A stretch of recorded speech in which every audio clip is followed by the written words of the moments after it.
Welcome to Season 2 of Pod Practice, where Mama Bird alumni Quinn Feiner, Mikey Lund, and myself, Alex Atkins, talk about Ultimate from the perspective of players and coaches.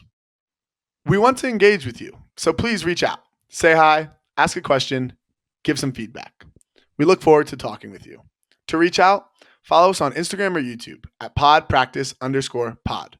Listen on Spotify at Pod Practice, or email us at show@podpracticepod.com. I hope you enjoy this episode. We had some technical difficulties while recording today's episode. The plan was to talk with Durs about the Flyers, Team USA, his work with the Ultiverse, and another play for the Be Ultimate playbook. Today we'll cover the first two topics and hope to get it back on soon for the second two.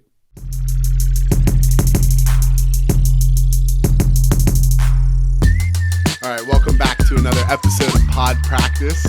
Today we are joined by Anders Juengst, most currently a Raleigh Flyers player coming up for the championship weekend, also a Team USA player. We have an exciting episode. And a Ring of Fire player? And that's correct. Is that what I was missing? Is that what you were referring to, Mikey? Yeah. And what were you referring to? That and also another Dark Side alum. But Dark Side alum. This is a UNC alum podcast now, no? That's fine. It has been. Maybe if we move away from Colorado, we'll interview more Colorado people. I feel like we just know a lot of people at UNC. Maybe because of Nut, so it's like easy to get him on. He's a bridge. Where does Durs fit into the Sith Lord of Dark Side stuff? Did we ever talk about that? According to Denardis, you should be Luke Skywalker. I kind of like that. Because you're a twin. Wait, are you a twin? Oh, no, right. I was a year younger. Twin. Yeah. But it does work like that. Is that what Denardis said? Wow. Didn't he say that but you're not? Anyway, we'll call you Luke. Plus, you got the blonde hair. Sure, yeah. But that is just, I don't know. It doesn't really fit into my tree. My Star Wars. Where would you put him, kids? I don't know. I don't have. What's the rest of the tree? We haven't touched the tree in a while. So Denardis is Palpatine. Yeah. Nut is Vader. Okay. It's either Liam or Gooch is Nut's son. I don't know which one. Which one? And one of those is Luke. One of them is Luke. Okay. And so then I would think probably Gooch is probably Luke then. So Gooch is probably Luke. Yeah, that checks out to me. Can Liam be Darth Maul then? Could be. This is tough. He could be. I don't know about and Star Liam Wars. did just tear his ACL, so he could be Maul because Maul died first episode. Yeah. So that's he's coming back. That's fucked just up, like man. Maul in the Clone Wars. Maul came back in the Clone Wars, but it's like, how relevant is it? We'll see. That's to come. Yeah, we'll see. I don't know. You're like you could be a Grievous. Yeah. Ooh, maybe. I think a Grievous. Kind of a sick one too. There's just so many of you fuckers. Like in my opinion, you're all just clones. You know, you're probably just a clone. If I was really. Oh, but you're DC, so maybe you're not. I like thinking that I have a little bit of unique perspective from the DC Youth Ultimate scene. You know, right? Because you're not a clone because everyone from North Carolina is a clone. But you're from DC? Yeah. I grew up in Arlington and learned to play there. Yeah. So. Yeah, we'll someone's gonna have to make a graphic sometime, and we really gotta branch it out. You know. Mm-hmm. I think most people can be droids or clones if they're from North Carolina, because then that's easy. Just sure, you can throw them in a bucket, and then a lot of other people have to. Saul is like R2D2 or something like that. Or 3PO. No, he's one of those. He's just one. He's just a droid. Who gets to be Han Solo? Well, none of them, because they're the dark side. Well, but C3PO is a good guy too. Okay, right. So we're letting someone be Luke. Yeah, why? Right. We're supposed to be excited today. Right. I'm sure Durs does not want to talk about this at all. No, I don't know. I am a big Star Wars fan for sure. Yeah, I like I'm trying to think of good analogies. Oh, also, it needs to be someone who's like a higher, like a mercenary who came in, No, that's us. In my analogy, Colorado is the Republic because we're like from all over the. Sure. Like, that's why it fits so well. Is like we're from all over the galaxy. Yes, and we come together to we band together to beat Darkseid. It was better in college too, because when it was like we were in college, like when we played them that year in college, it was like 4 of our kids were from Colorado, and 4 of their kids. In 2021. No, when we lost in the semis in the spring 2022. Yeah, when we lost you guys, it was like 4 of Darkseid wasn't from North Carolina, and like we had like 3 guys from Colorado. So it was just like, which is just nuts to think about. That is you're trying to call us the good guys? Is that what you're saying, kids? It works for the Republic, and honestly, like good guys, bad guys. I guess like in Star Wars, it's probably a little more clear. But like, who's to say who's good and bad? You know? Yeah. We only get it from one perspective. Is this something that actual Darkseid alum ever talk about? I can't say that it's come up before, but might have to flesh it out a little more. I mean, the Darkseid name is a reference to what? Is it the song? Is it? It's the Pink Floyd album, Dark Side of the Moon. Is the OG inspiration for it. A lot of musical references in North Carolina. Yep. Oh yeah, I didn't even think about that. Right. Shall we talk about Frisbee? Yeah, can I just say, yeah, we should. And can I just say, like, great intro. Like, we just flowed. just flowed right into it. Good job, guys. Good job. Yeah, we've really been missing your intros, Kins. Yeah. God damn it. So, championship weekend coming up, and congrats on a big playoff win against Atlanta. What was your record against them? In this, did you play each other like 4 times? We did. We played them 4 times each of the last 3 years. So nuts. So yeah, it's wild. So this year was split. We had 2 home games against them, weeks 1 and 3. That was our first 2 games of the year, which we won both. And then we had 2 games at Atlanta, one in mid-June and then one in last week of the season, week 13, which was mid-July. And so the home teams just won those games. Interesting. And I think it was the first 2 weeks they brought definitely weaker, didn't bring full strength roster either week. And so we kind of just cruised there. And then, they handed it to us that first game there. We had, it was the week before we also got handed to by DC. And then, I think we all knew that, like I said that in the interview at the end of the game, that we hadn't really given them our best game, and you knew that we have all believed that we had the capability to win and should have been favored. So we were like super excited to go down and play, and all the pressure's on them. I don't think there was a lot of expectations for us this season, and they're their fans after the disappointment they had at home last year in the playoffs. Like, it was like once we tied it up at half, and like you could just feel everyone was getting a little nervous, getting tight. Yeah, getting tight. So they had been on a tear the whole season after that. They started 0-2. Yeah, lost us twice, and then they beat New York, and I guess they beat New York in between weeks. And did they looked good. Loss. People were like really high. They were like a lot of people were. If you just like looked on random things, they were like favorites to do really well. Like I think them and like DC. And I think I think that was more just the trend because you guys started the season really well.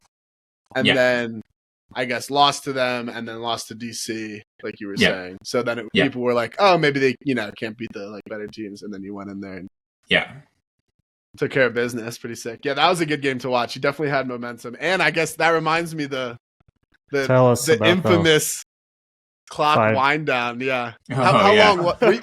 Were you on that, Durs? I got subbed on. Like Bobby took an injury for them with like a minute and a half left, and so they put me on.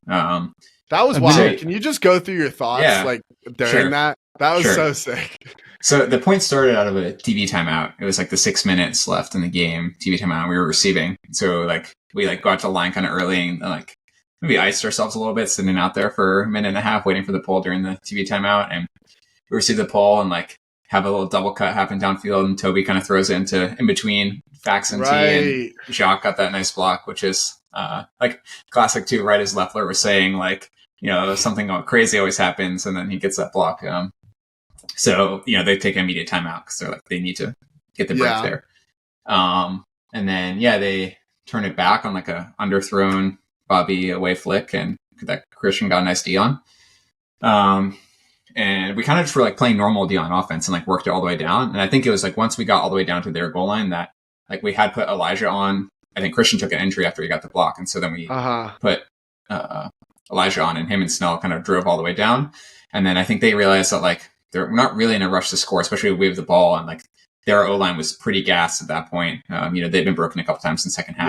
Yeah. And I think you know how it feels when you get to the end of a UFA game and like your legs are turning, especially in like the longer points. It gets pretty hard to like apply pressure on defense. And so then they start dumping it all the way back and kind of like tacitly like enacting the strategy that we're going to do that. Just also basically like not cutting for resets and saying like, if you want to reset it here, you need to throw it 10 yards back or 15 yards back. And they did that a few times. And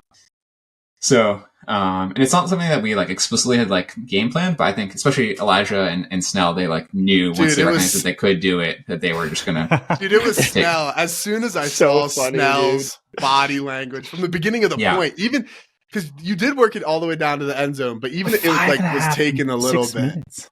It was insane. Yeah, the whole point was 6 minutes, but the points also had a O-line turn, timeout, their possessions, and so I think we only burned like 3.5 minutes or something. But which is still insane. Still a lot. Yeah. Like our coach TK told us that he wanted us to burn 2 minutes. We were playing Portland, like a bad team, and he's like, "If you just go out there and burn 2 minutes." And I was fucking gassed after 2 minutes. Yeah, absolutely wrecked. I was about ready to die. So even 3.5 minutes is insane. We'd get to a minute and we felt fucking tired, fantastic about it too. It was hard. It was just hard to take. I mean, you're playing Portland, so like there's a certain level of like it's like feels like hard to like not score. But like that's my point too. It's like we're playing Portland and you guys are playing Atlanta, who's obviously very good. Right. It's a different style of running around because you're normally running 100%, like burning energy quickly to score, and this is like totally different. Yeah, well, it's funny. I got subbed in and like I made a couple hard cuts to like just get open and like get a couple more resets off, and then I was getting kind of tired, and I was like, I'm only out here for a minute. I was like, all right, well, hope we can just burn the last minute of the clock here, and it worked. There was Snell through that one dicey one to E-Blood at the like the last throw. At the very end, I was like, you're fucking insane. Because also you could have just hucked it all the way down the field and it would have been over. That was insane.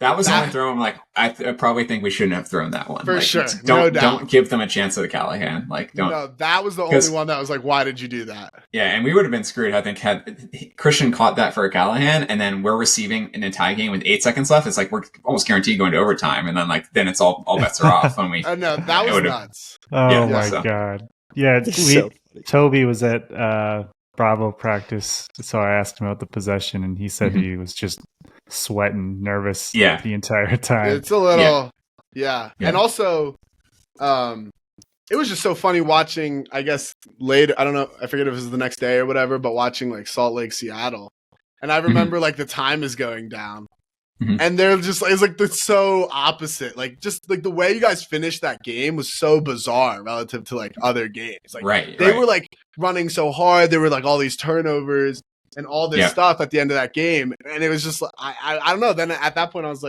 like shocked watching their game because do you think it was crazy?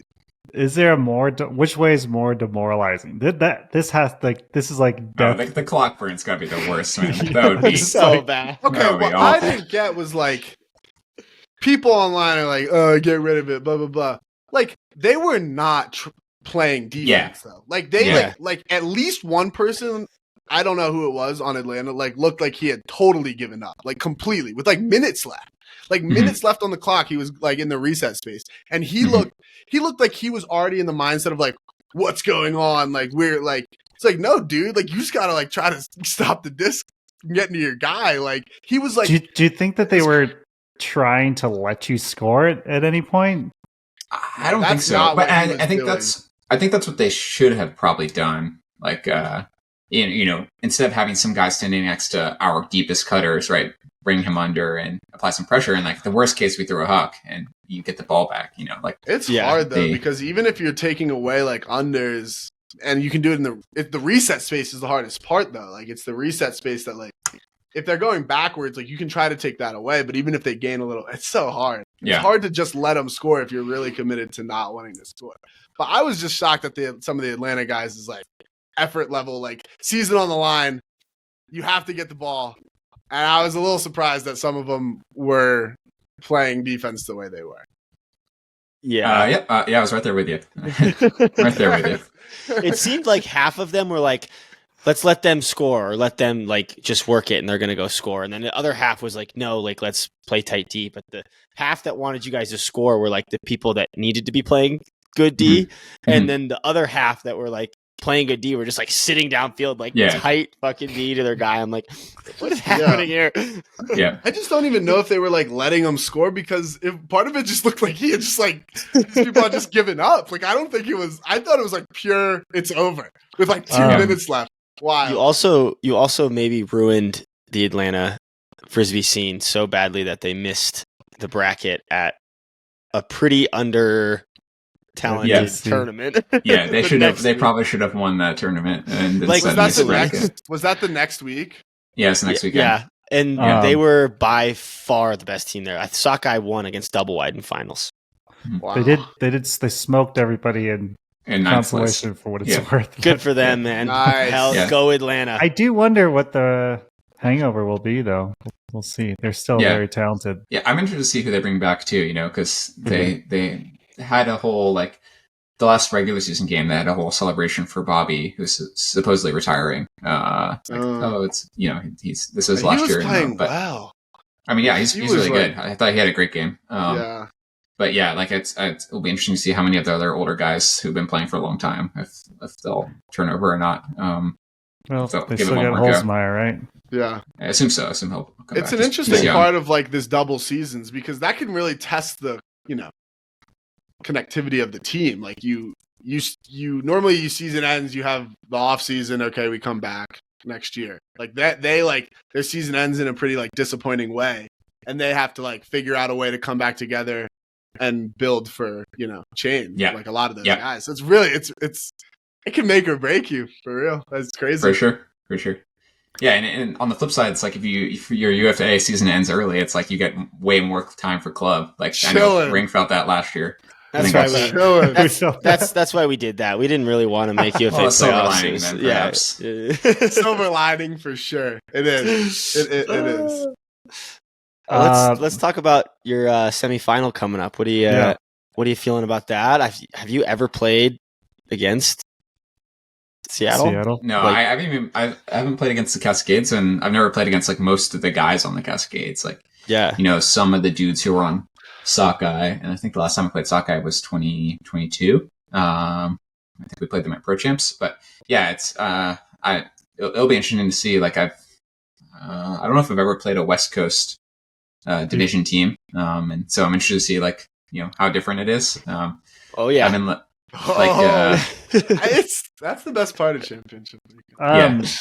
So I feel like we're well equipped to handle them. I think that like part of the reason that it probably looked like the Atlanta O-line was giving up against us when we were burning clock is that they were just so gassed, because I think our defense is good at like playing contain, like making your team grind unders and wearing you down, which I think is like the best strategy for UFA. And so I think that means we're pretty well equipped to handle Seattle, who seems like they play big. But we'll see. I assume Henry will guard Zeppelin. Do you know yet?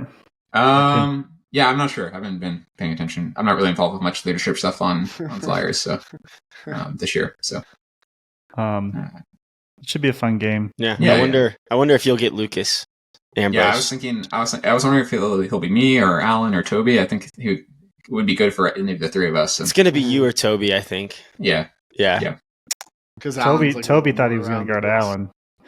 Really? But really? I don't know. More around the disc. Like I feel like Ambrose I feel like he'll probably guard a. I think he's gonna guard Toby, and they're just going to take their chances with you, and you're going to score 12 and a half goals, and it's going to be like... Yeah, we'll see. We'll see. That's kind of what Atlanta did last week, is they had Justin on Toby, and Toby had a kind of a quiet game because Justin was like played pretty good defense, and Toby got a few unders and stuff, but like... And they put that Mike guy... Yeah, they put him on. He guarded me like pretty much the whole year. They Lucas McLaren-Morocco, I think, is like, he was their lead block leader. He's like been out with a broken wrist, so they didn't have him for that game. And I think he's probably a better guard for me. I think like Mike is level 2 reactive, like and just trails and looks for Ds, which like works when you're way more athletic than who you're guarding. But me and Mike had a... I didn't even know who he was. I had never heard of him. And like he's actually, when I saw him, I'm like, oh yeah, that guy's like a pretty good athletic defender. But we had like a hilarious, weird interaction on Twitter or on Instagram, me, him, and Kins. I just like don't bring commented. me in there. No, you were in there. I like just commented on like an honor roll thing, and Kins wasn't on it, so I was just like, why the hell isn't Kins on this? He has more stats and more goals and more assists than everybody on this thing.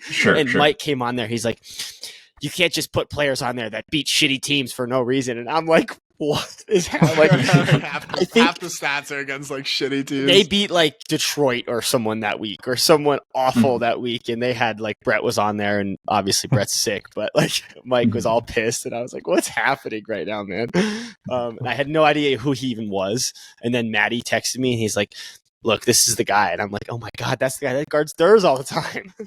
No, we match up a lot. It's funny, man, which is fun. I'm gonna be at championship weekend, Anders. Oh, really? And I'm doing some of like the pregame show. Oh, cool.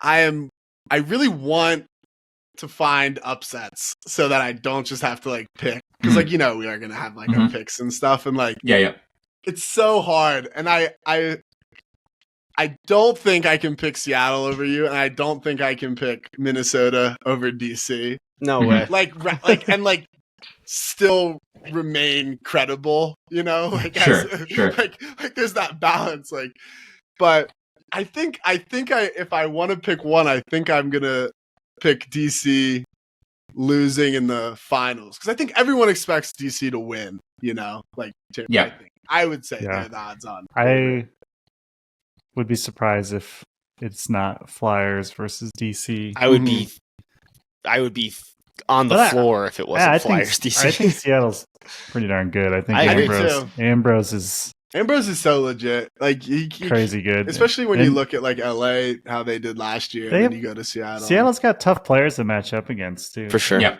I thought they spaced the field really well against us. When we were at Seattle.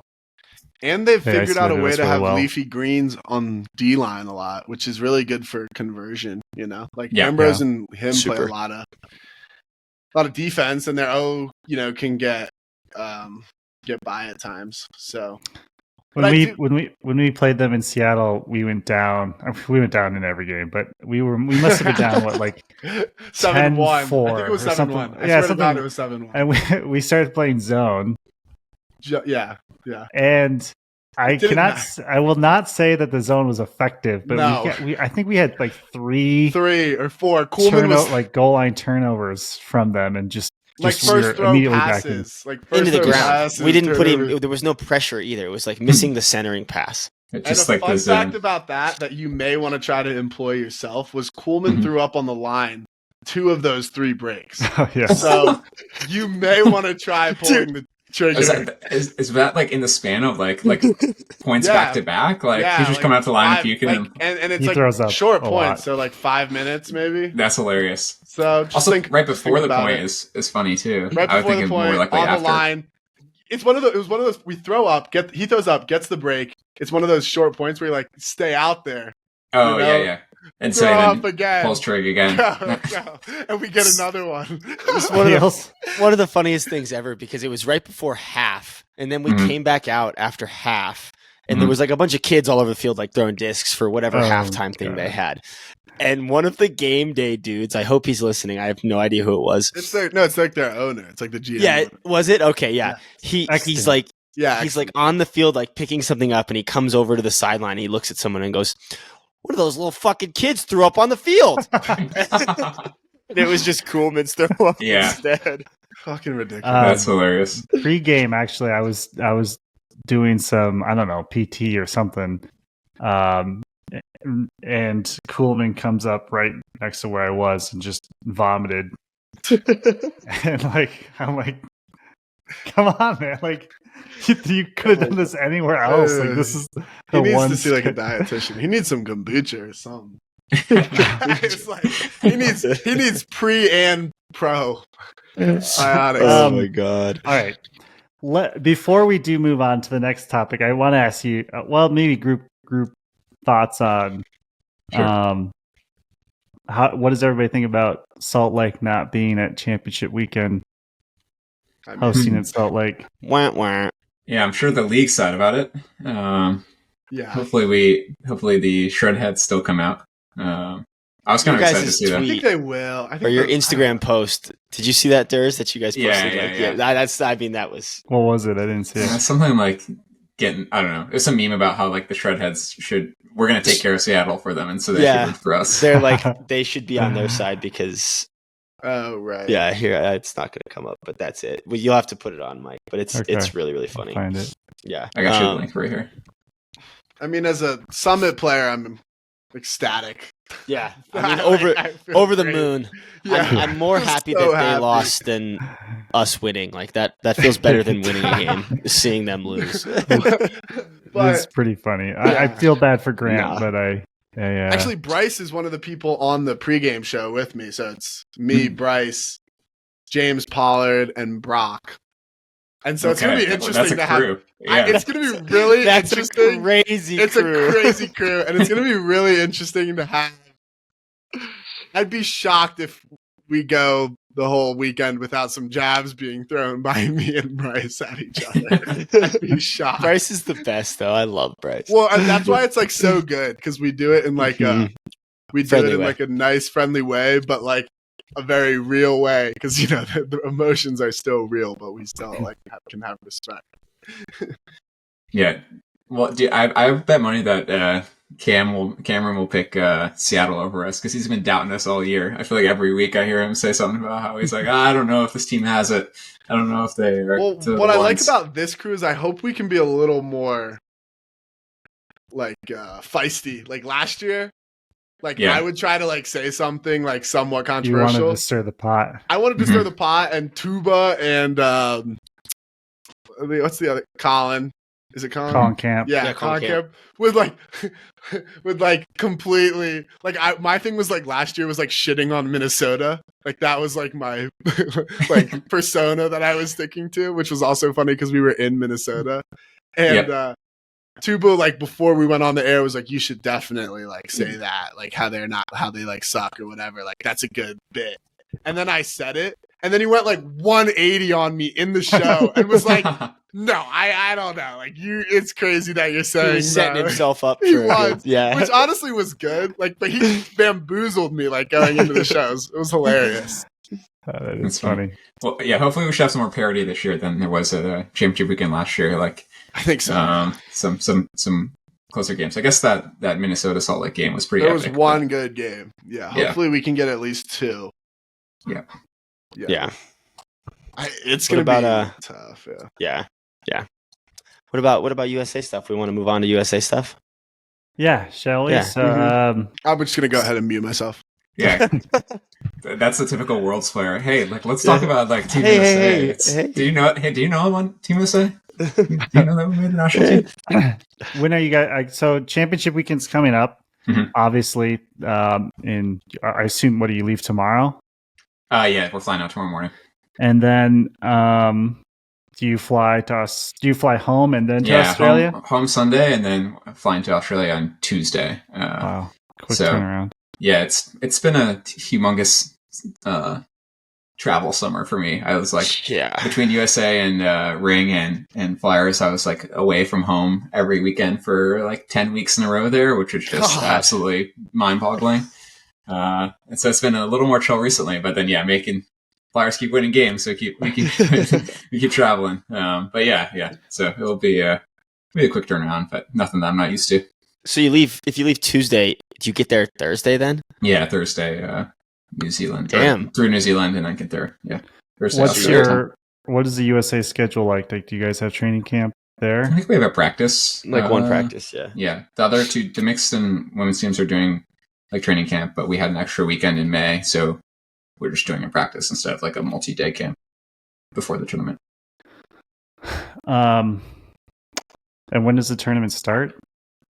Saturday. It's a good question, man. Saturday the 1st. I think it's Saturday. I think like we're practicing Friday, and then we have Austria on Saturday morning, I believe, who we've already played twice.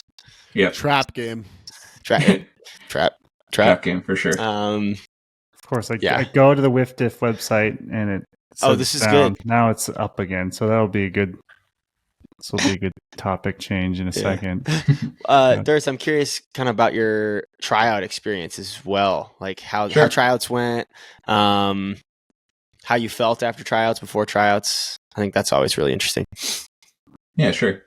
I think the Flyers season starts in January, so a lot of my tryout prep was just like the Flyers preseason. We had like tryouts and a couple practices before the tryout. And then I was just training and stuff and trying to stay in shape. But, I've been playing Frisbee year round. It feels like for 8 years at this point. So yeah. Yeah, it's like I don't really have a real true off season. But yeah, it was fun. The East Coast tryout was very competitive. I was staying with like a bunch of ring guys and Juengst players, and Nut was also in our Airbnb, which was fun. And yeah, it was like, you go and I played, and it's kind of hard to know, like, after feel super confident, even if you like play well, because everyone's playing well and there's very few mistakes, and or there's very few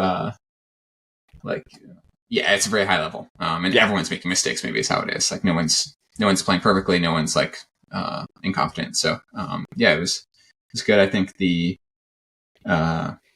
team selection was like pretty aligned with how I would have predicted from being at the East Coast. Like obviously it wasn't the West Coast, so hard to comment on that. But it feels like it was, relatively fair. I think there's always, you could, for all of these teams, you can always make a argument about the like final couple of spots, which is, it is what it is. I don't know. What were your expectations going in? I think I knew that I had a chance of making it, and I should like play well and show that I can like my job, which is like my role is, I think, pretty unique, and the national team coaches, like, I think have a pretty good idea of what I can do there. And so I was trying to focus on like showing that I'm also very well rounded and can do other things, play good defense, both in the handler space and the cutting space, and like throw some pucks and stuff, which is like not usually what people think of me as a player, but I think, the skills that, I'm confident in my abilities in. Yeah. You remind me of Joel Schlockett, like a little bit. Like I think I get that a lot. Do you? Yeah. I mean, it's I played with Joel for 1 year, and playing with you is like, you guys are very similar cutters.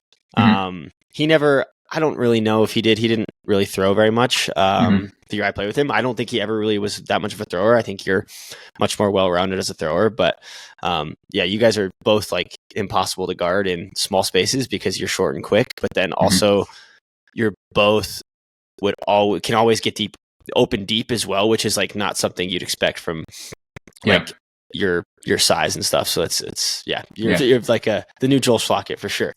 I think that's like a big piece of advice I would have to like smaller players would be just like, if you're fronted, like just cut deep, like you mean it, and like run hard, and like, like most of being a good deep cutter isn't about like winning jump balls. It's, it's like about timing and committing and selling. It's making your defender sell hard deep.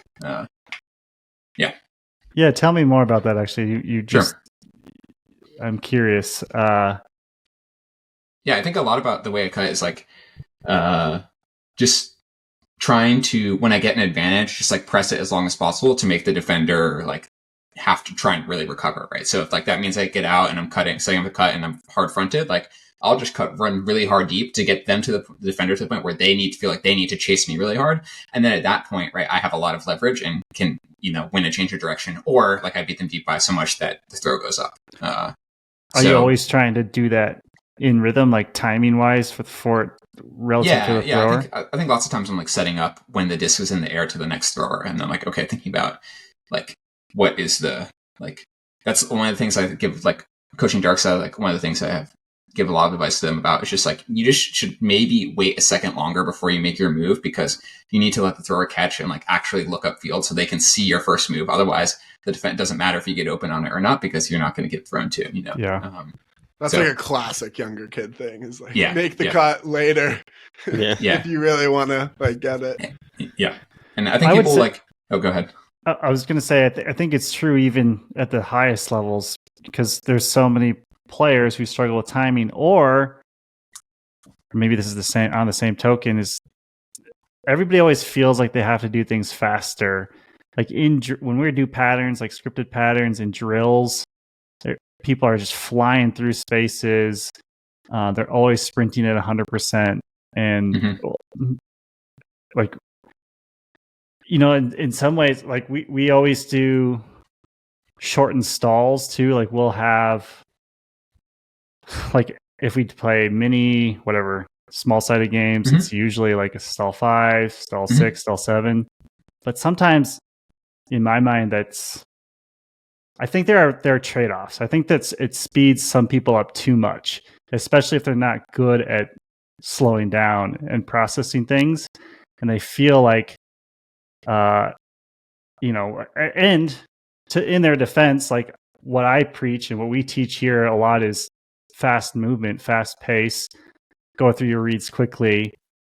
But sometimes, like if I see any 3 of you in a lane isolated and I have the disc, like I should be pretty confident that I can get the disc to you. And that is as basically as easily as it is for me to reset or swing the disc. Yep. Whereas like I think so many times, like because of the way we teach and train younger players, they're like, they're not open immediately. So it's now time for me to look to get it off the sideline, which, I'm happy with usually, but there are just trade-offs with all of it. Totally. I think the, when coming back to like what I said about like pressing your advantage, like I think it's good when, if you're fast breaking and the defenders are all a step behind and you have multiple open options, then you want to like hit the first open hands and then run off of that and like push the pace that way.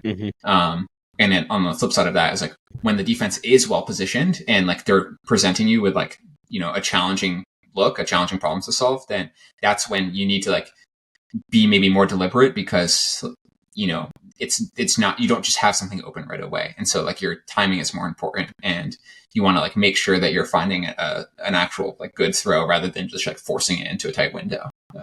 Yeah. I think that's such a good point. I think that's like a big part of what makes good cutters good. And there's something you do super well is like, when you can just power someone and beat them with speed, and you don't have to set anything up. Like, when you can just go to the cone and beat someone and score on them. Yep. As opposed to when someone's set up well, how to like attack that setup. If they're taking something away, how to get into that space through, like getting them to commit deep or what it may be. But yeah, you always know like, hey, I can just beat this guy. I don't need to set this up. Let's just make this really easy for my thrower, and I'll just beat him this space because I know I can, versus like setting it up.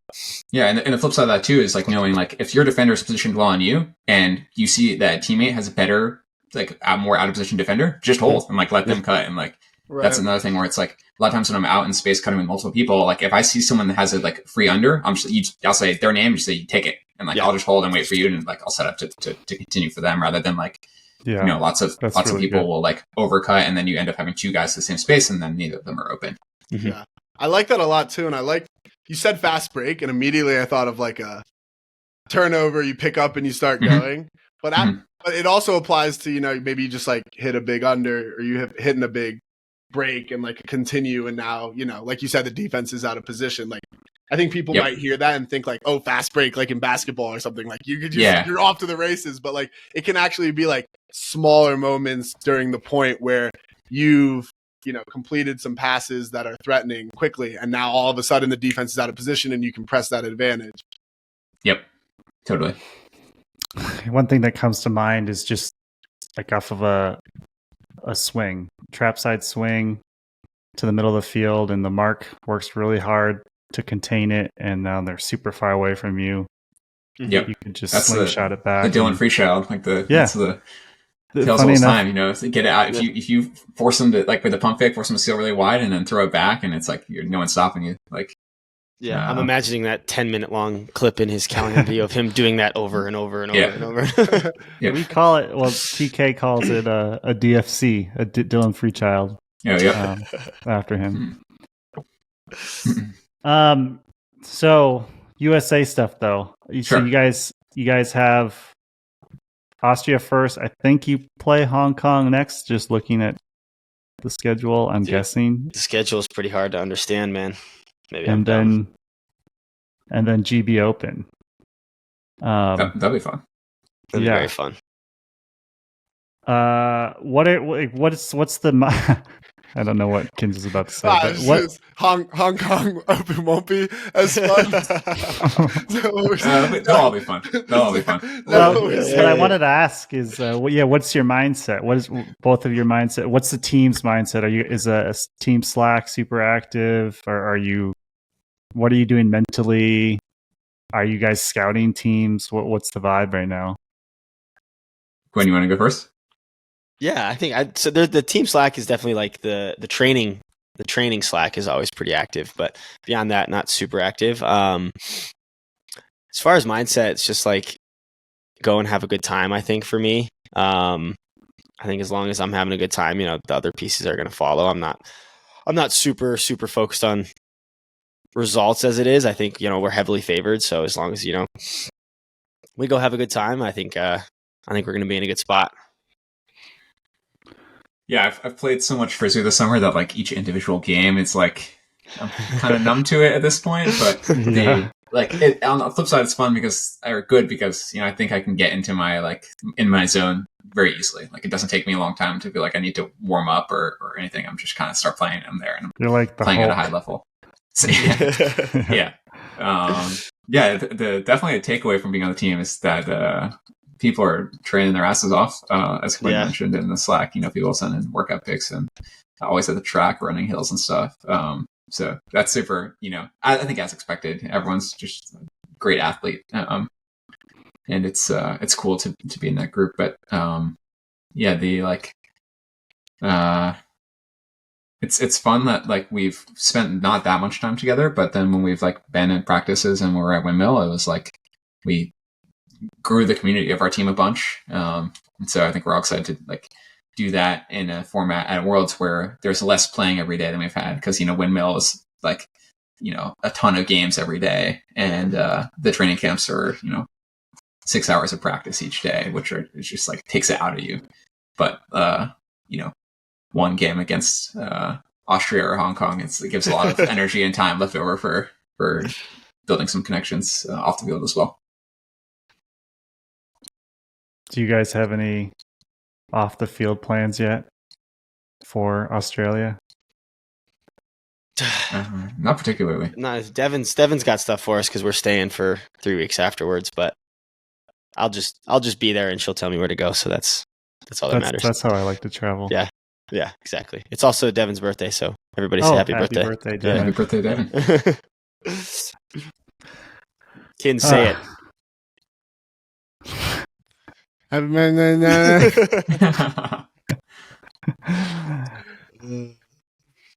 Sweet. So, that it doesn't sound like either of you are really in the headspace of Worlds yet, but no, not yet.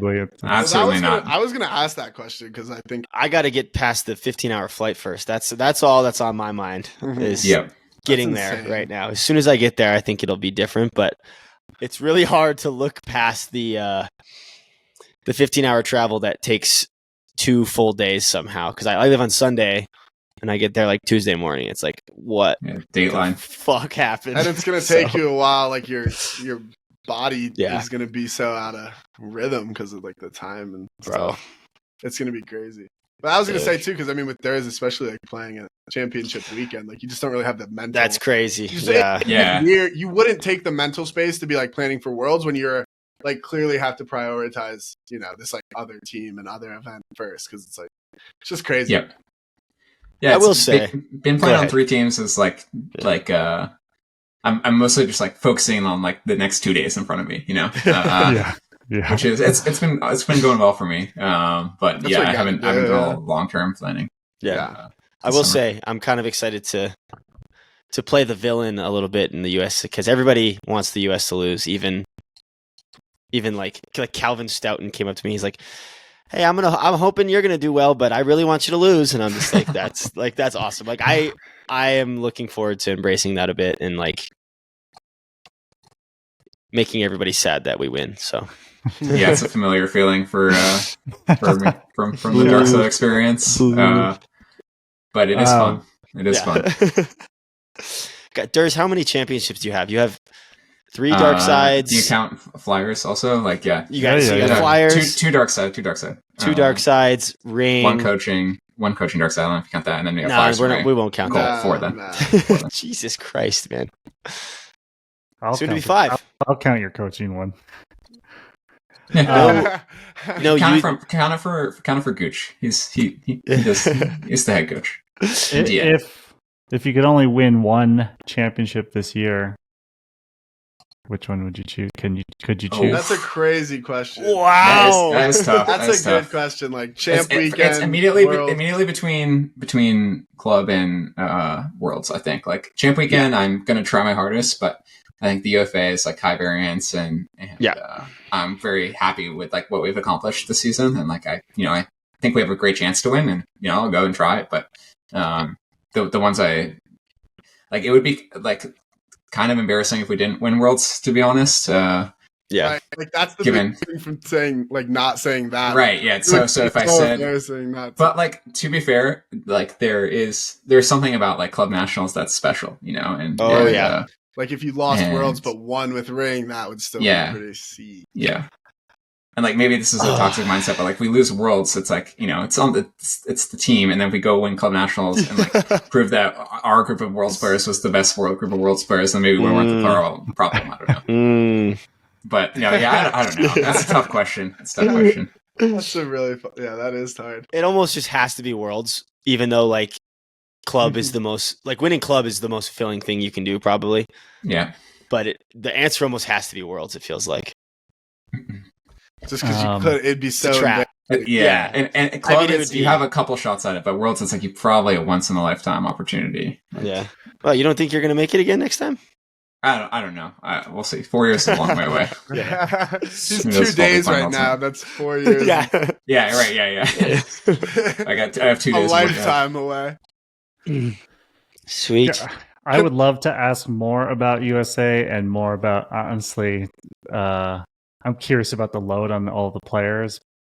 Actually, maybe I will ask that question. Sure. Who do you think, which obviously Truck and Pony have a shit ton of players. I think Ring has, how many guys do you guys have? We have 5 across mixed and open. So we have me, Saul, Matt on open, and Eric and Ben on mixed. Is that something any of you guys are talking about as a concern, or are you just in terms of load management? Yeah, or are you just, like you said, taking it, looking ahead the next 2 days at a time? It's been exhausting playing on 3 teams, and I don't plan on ever doing that again. That's one thing I've learned. But yeah, I mean, I'm just like focusing a lot on trying to stay healthy, doing PT, lifting, and eating and sleeping properly. And I think that's kind of where the other guys are at too. I think we're all bummed that we're going to be like missing Pro Champs, and all the rosters at Pro Champs will be a little interesting because each team is going to be missing, or most of the teams are going to be missing some people. It's too bad we can't do an Olympic break like the WNBA did. Yeah, seriously. Yeah, feels like I don't know. Maybe that's a little too complicated for USAU. But yeah. So I think it's like various guys have been banged up. I've certainly been banged up and just like been playing through stuff. And I think our goal is really to grit it out and get through Worlds and like play Worlds, what we can of Worlds. And so I'm feeling pretty healthy right now, but I know like Eric's kind of banged up, and Gooch has been off and on as well, banged up this summer. So, and yeah, like get through that and then like have a month to recover and try and peak for club nationals.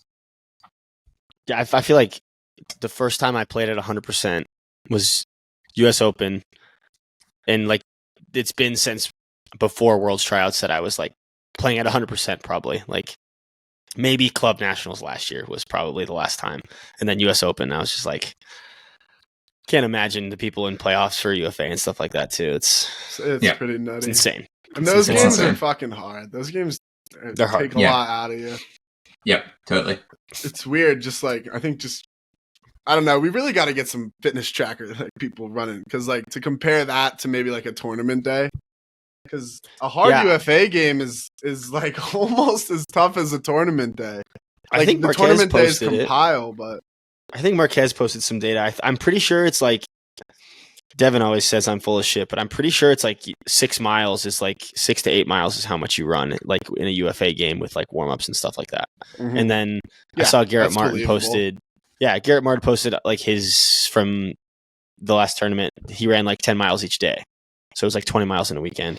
So like 2 UFA games is like, I would say almost on par with the tournament, if not those on par. fucking back-to-back weekends. Yeah. And the thing with those is like, I mean, championship weekend, at least you're there. Like when you do the travel ones, it's like It's you get no recovery. It's so absolutely fucked. It's so bad. You get no recovery. So it's ridiculous is what it is. Yeah. We did the drive to DC, drive to Pittsburgh, drive home this year, and it's tough.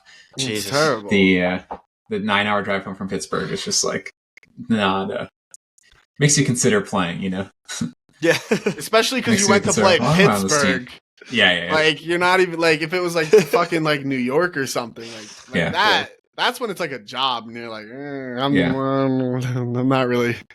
I don't know if I'm being compensated enough for this. Yeah. I did want to ask really quickly, like you're saying, like you focus on like 2 days at a time. Like, sure. What are you focusing on in a day? Like, what then? So, like, what are you prioritizing? Like, what are the things you like need to check off on a normal, maybe work day, weekend day, whatever? Yeah.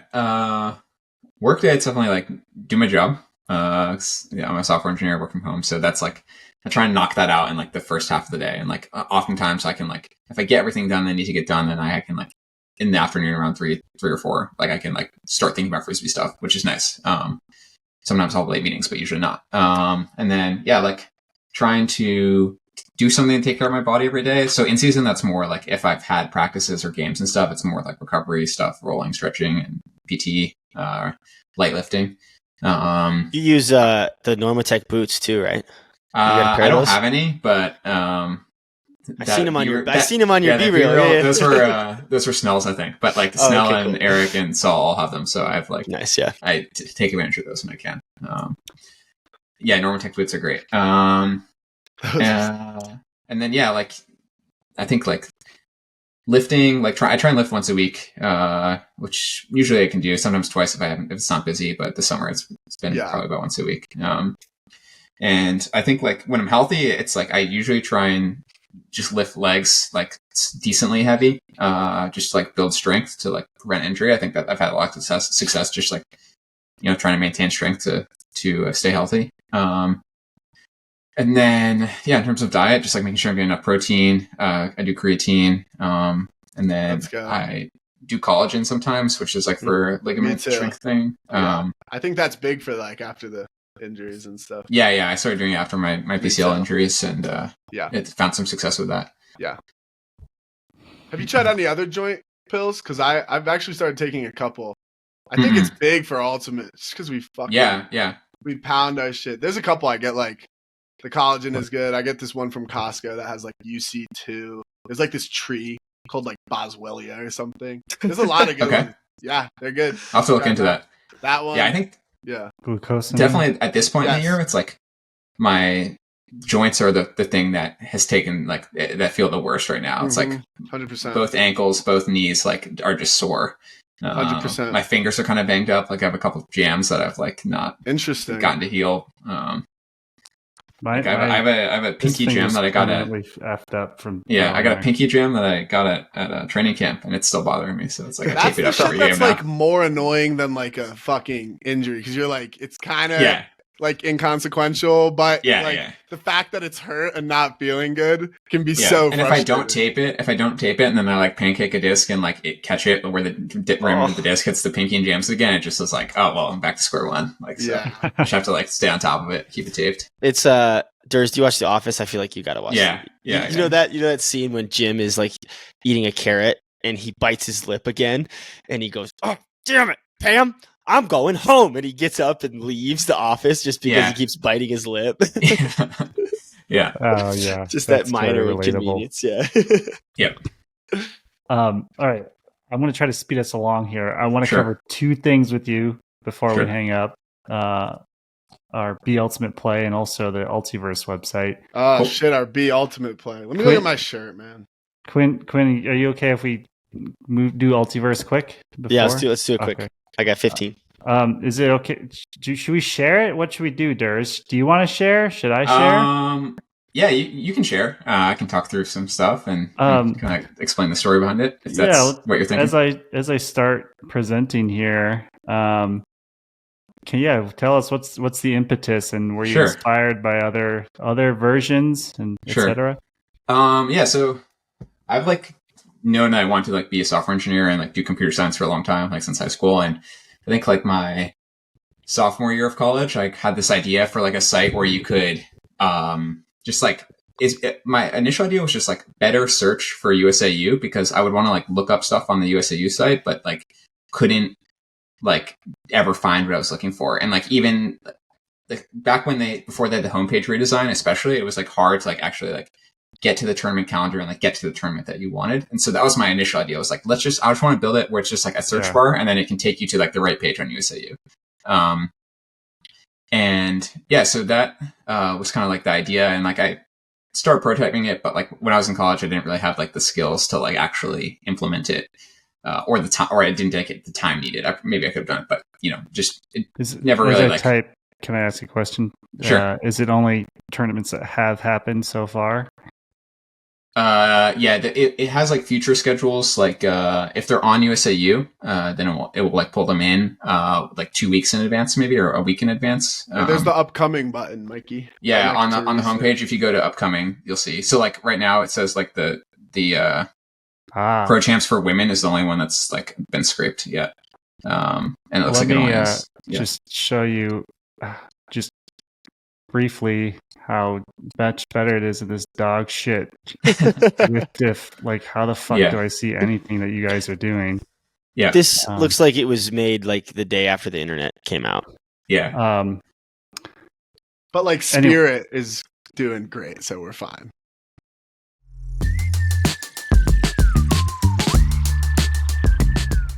Stay tuned for part 2 of our conversation with Anders Juengst when we finish our tour of the Ultiverse and cover this week's B Ultimate Playbook Play of the Week.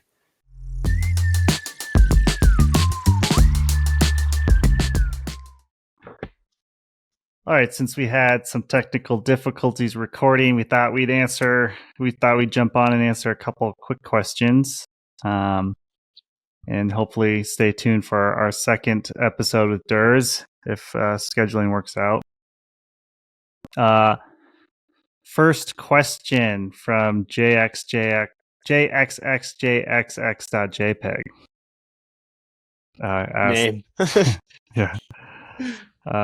Question about jerseys. I'm always wondering how the USAU club teams choose their designs, especially for the more unconventional looks. For example, trucks or your Japan football alternate jersey.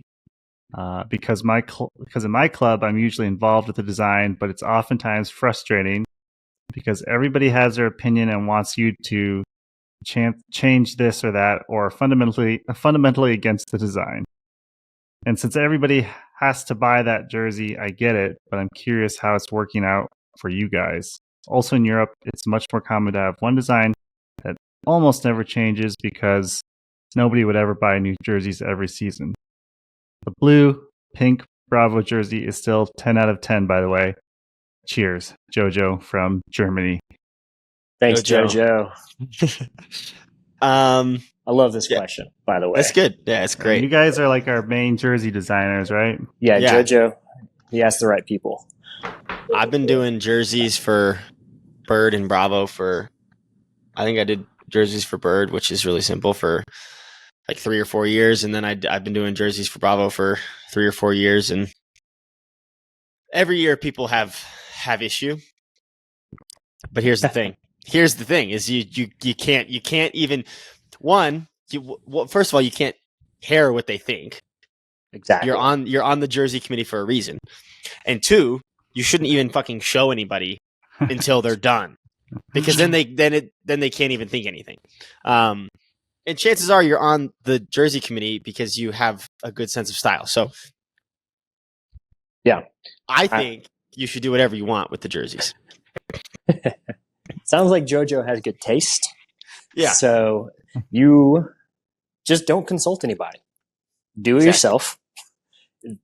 Hand them out at the first tournament. Done. Yeah. Done. So okay. He makes a good point though. We do have people who they don't want to buy new jerseys and I get that.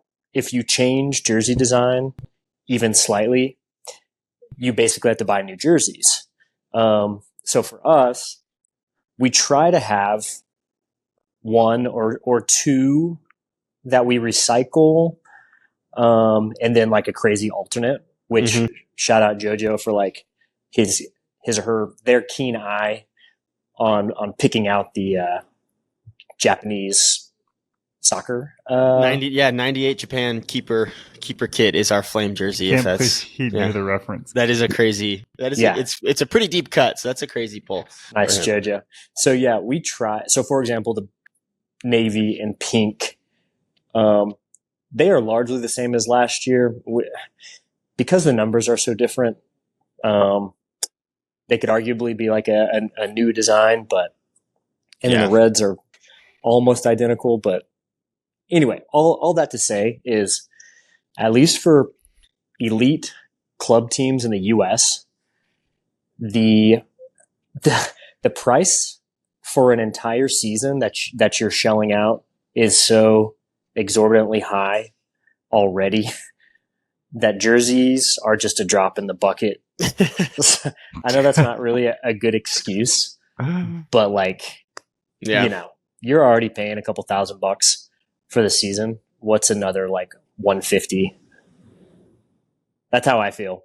Yeah, that's how I feel too. And I also agree. You should, like, as trucks jerseys were mentioned, and I like the crazy designs and the references and all that, and I think they're awesome, in a slightly ugly, cool way. Which, if you don't know, something so ugly that it's cool is probably the coolest thing ever. So there's that.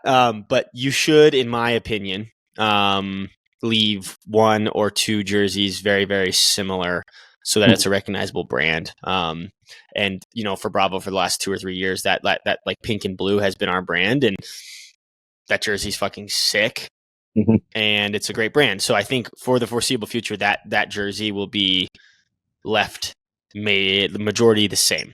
So probably same with the whites. We might change the whites around, but like Maddie said, get a third one, and just adding the cost onto the season, get a third jersey, get a third one and make that one crazy. Or if you just want to do 2 jerseys, just keep one the same for the brand and do something crazy with the other one. Yeah, it's fun. It is fun. And Bravo obviously has like an iconic rocket. And we do try to, and if you have something that is, an iconic piece of imagery for your team, at least one jersey, I think it should take, center stage, and then take a risk with another one. There's, I would say half and half. People either like the Flames or they hate the Flames, which I think means we're doing something right. Fashion's about making a statement, right? Yeah, exactly. And if you don't get it, you don't get it. But all the people that get it, get it. So like, that's all I gotta say. Like, I've heard a lot of Guy Fieri or Smith thinks that it looks like we're a Harley Davidson biker gang. Fucking sick, dude. That's sick. Yeah, they are definitely one of my faves. I love them. So they're and I just thought of this too. If your team isn't into taking risks with the style of, like, with your jerseys, maybe take a risk with like a sun hoodie or something that isn't required for your team, and take a risk with that the first time, and then maybe you can ease your way into making everybody take the risk. But that's just something I thought about. Do you want to hear one of the hater texts that I got? Yes, please. Absolutely. And who it's from, so I can absolutely rip them apart. Well, we already ripped him apart. It's Pavel. Oh, dude, did I tell you guys this? I don't know. I'm looking for the messages now. Me and Pavel were talking shit to each other at like 2 a.m. on Instagram the other day. I don't know what happened. Oh my gosh. Let's see. Yeah, he was talking shit about how our highlight mixtape was 8 months late. And I responded, I said, go catch a negative reset for me. And then we just got into it. That's funny. And then I made a comment about how, you don't have to, Joe will get you the disc and you can give it right back to him. Don't worry. And it was perfect. I don't care that it was so late. We all watched it at like a Saturday practice, and it got everybody, so hyped. So it really spiced up the dog days of summer for us. Yeah. What did Pavel say? It wasn't much. He just said, whoever designed your darks and your sun hoodies needs to get fired. Idiots. Gotcha. That means we're doing something very correct. Yeah, if Pavel doesn't like it, it's so good. I'm sure Pavel liked those fucking Where's Waldo jerseys then, didn't he? Oh, God bless him. Have we ever talked about the origin of the pod practice logo? I think maybe a long time ago. It is. Let's talk Go about ahead. What were you going to say something though, Maddie? Oh, no, because I vaguely remember, this was before I joined, hearing you guys talk about it in like a really early episode, but there's probably new listeners at this point. Yeah, I think it was like early, like under episode 10. Like, yeah. It's AI generated, and it's supposed to be stupid and ugly. Like that's it's supposed to be dumb. It is. I typed into Chat GPT because we are Mama Bird and Bravo affiliated. And hogs go whoop pig, whoop pig. That's what I'm talking about. Yeah, there's a pig in there somewhere. There's a pig in there. Yeah. I think I typed in, the prompt was like pink, like spaceship with two-headed bird, or like two-headed bird with pink in a pink spaceship. That's exactly what it is. Yeah, that's what it came out, and it kind of really fits. You got your mama bird double beak. It's kind of a rocket, kind of a bird. It's perfect. And I love it. Where's your neon light? Is that not in the background anymore? It's not. It's on the side, right. I thought it was a little audacious, a little too gaudy. Much. Yeah, it's definitely gaudy, but that's good. Shout out Amy Leader for making that for me. I'll see her this weekend at Gabe Stump's wedding. Oh, nice. You're going to New York? Yeah, that'll be fun. Driving over, I think, to Pennsylvania. I don't know, I'm getting on a plane and then getting in a car. That might be the worst thing ever, is flying somewhere and then having to drive like a couple more hours. I know Maddie just did that for Elliot's wedding.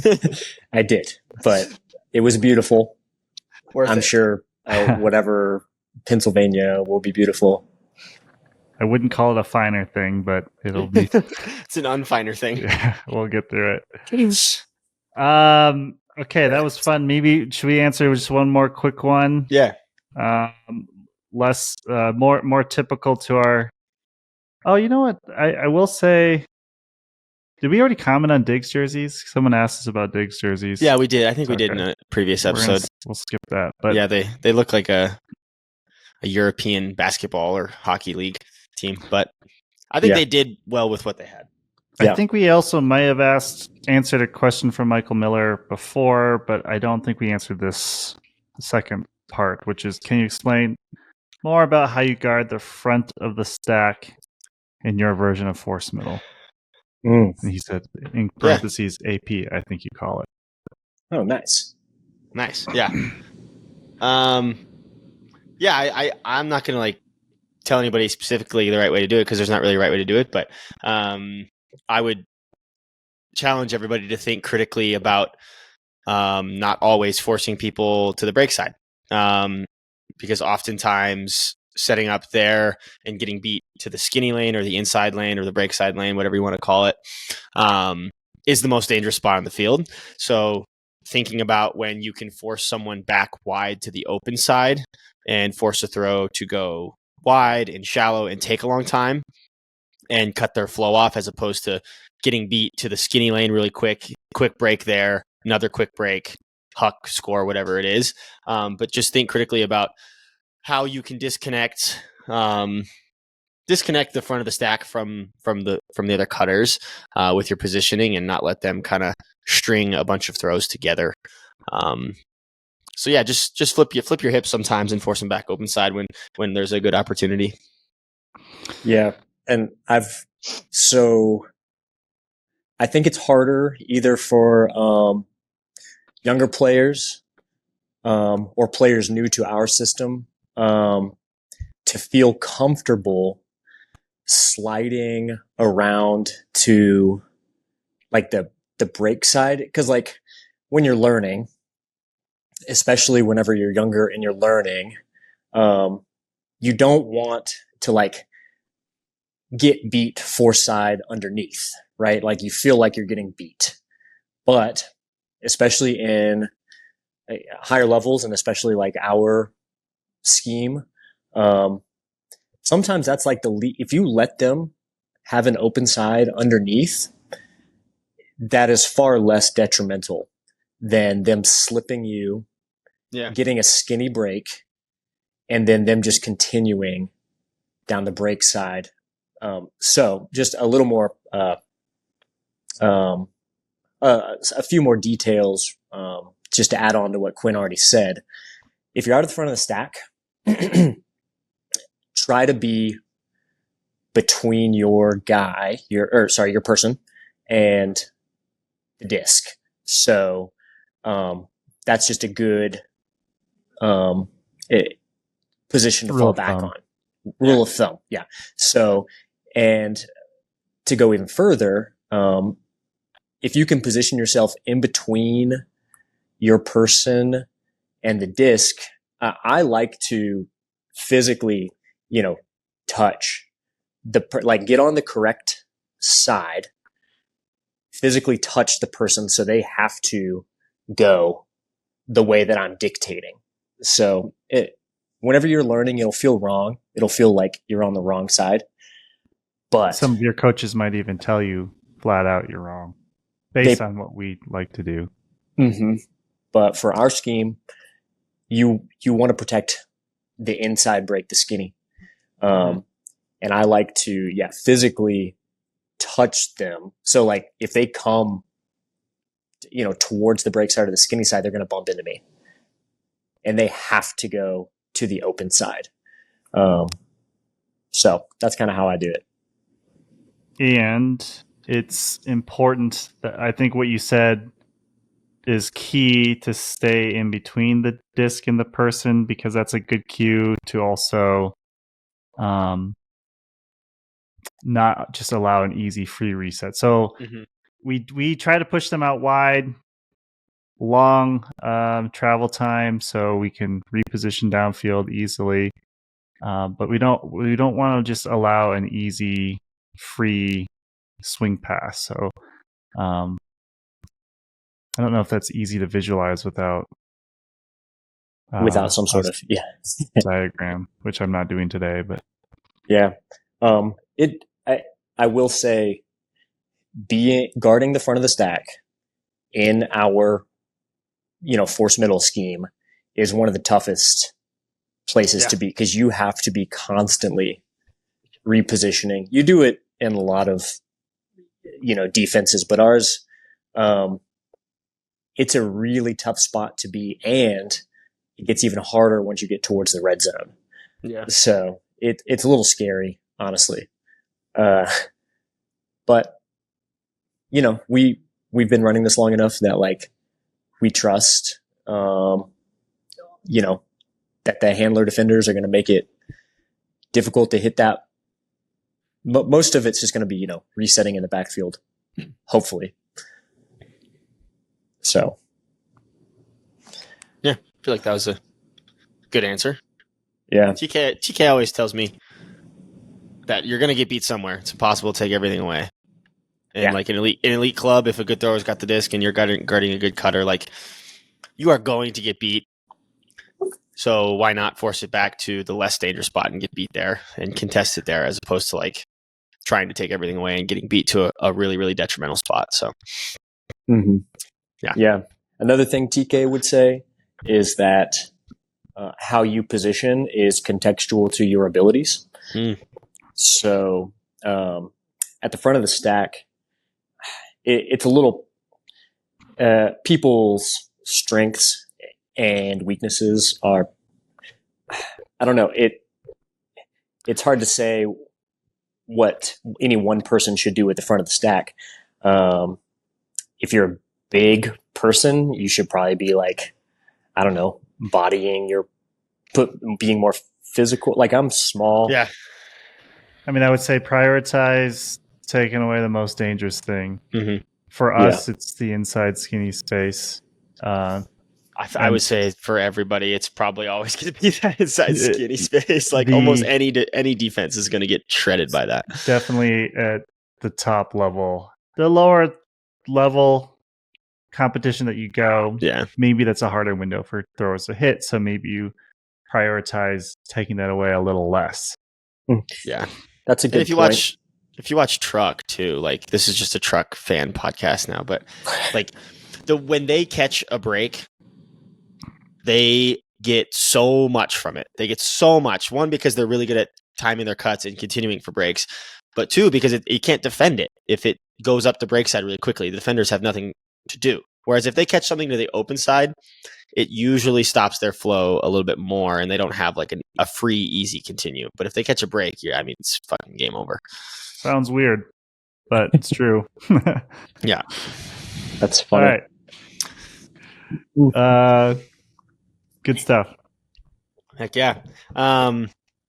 Also got a very special shout out. I was at a concert this weekend for Devin and my friend Jordan's birthday. They're on the 20th and 21st, so we always do a joint birthday thing. But we went and saw Tyler Childers, who is not my cup of tea, but we saw him at Folsom Field in Boulder. And I bumped into someone. Trying to find the messages in my Instagram here. I remember you text me about it, or you text us. You said they went to Cornell. Yeah. Toby Lightoff is he played Frisbee at Cornell, lives in Boulder, and he was so stoked to meet me, which makes me feel so good. And that's awesome. So stoked to meet me. And my first reaction is like, I almost thought, I even said this to him, like, did my friends pay you to do this? Because I just I don't feel like someone that people should be stoked to meet. Like I'm just not, like, I'm just a regular fucking weirdo. So, Toby, shout out you. I know you're a listener as well, but, it was a pleasure. Special. Make us feel special. That's why we do it. So appreciate it. One more. Jordan Tan sent us a message. Just said, "Love your work, boys. Been a listener since last year." So thanks, Jordan. Yeah, he actually confetti. Yeah, Jordan Tan actually DM'd me as well. So shout out Jordan Tan. Cool. All right, I'll see you guys. Are you in a guys couple hours? Yeah, showing up early to pod practice for anything? What time do you guys want to get there? 5:30? I can't do 5. I can shoot for 5. Okay, I'll shoot for 5 as well. Might be a little late, but let's shoot for it. All right. Okay. Cool. Stay tuned for a pod practice at Pod Practice. IRL. Confetti. Pod practice. Yay! All right. Peace. Yeah.